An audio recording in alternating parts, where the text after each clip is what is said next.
Is the alcohol ready? Is the sulphur ready? There must be fumes of sulphur in the air when the red eyes shine out. Go, now everything is ready. Are you nervous? Yes, very. I am not so much afraid of your mother as I am of Trigorin. I am terrified and ashamed to act before him. He is so famous.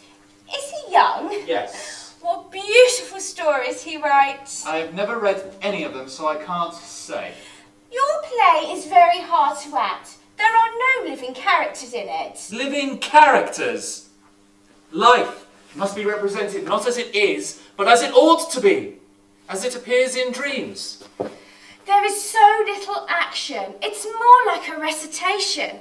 I think love should come into every play. Oh, it's getting damp. You should go back and put on your galoshes. I'm quite warm. Oh, you never will take care of yourself. You're quite obstinate about it, and yet you're a doctor, and you know quite well that damp air is bad for you. You sat out on the terrace all yesterday evening on purpose. Oh, tell me not that youth is wasted. You were so enchanted by the conversation of Madame Arkadina, you didn't even notice the cold. Confess that you admire her. I'm 55 years old. A trifle. That's not old for a man.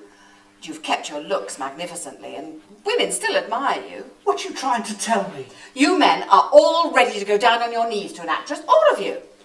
Once more I stand before thee. Dearest. She acted most beautifully in the Poltava Fair in 1873.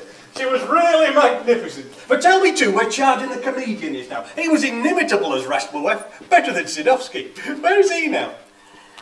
Oh, don't ask me where those antediluvians are. How would I know? Pashka Chardin. There are none like him now.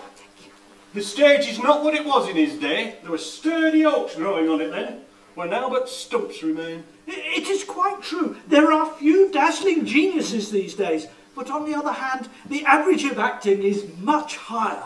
I cannot agree with you. However, it's a matter of taste. De gustibus.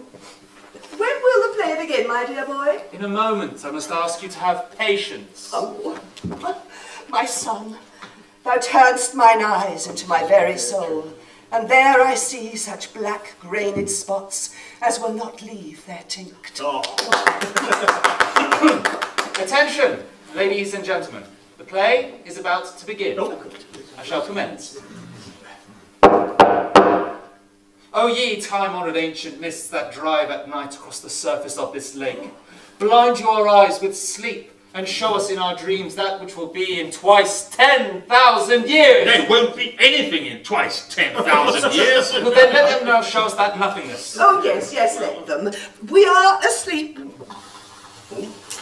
All men and beasts, lions, eagles and quails, horned stags, geese, spiders, silent fish which inhabit the waves, and starfish of the sea, creatures invisible to the eye, in one word, life, all life, complete in the dreary rounds opposed upon it, has died out at last. 1,000 years have passed since earth last bore a living creature to her breast, and the unhappy moon lights her lamp in vain.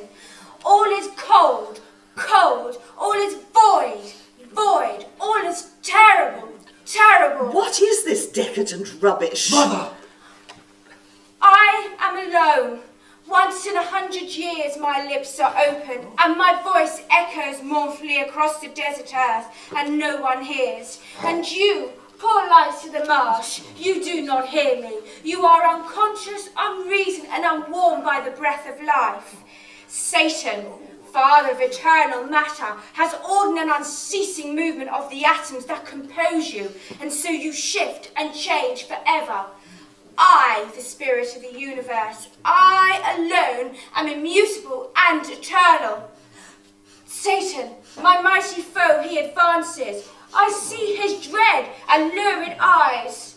I can smell sulphur. Is that done on purpose? Yes. Oh, I see. It is part of the effect. Mother! He longs for man. Oh, you've taken off your hat. Put it on again, you'll catch cold. The doctor has taken his hat off to Satan, the father of eternal matter. Enough of this!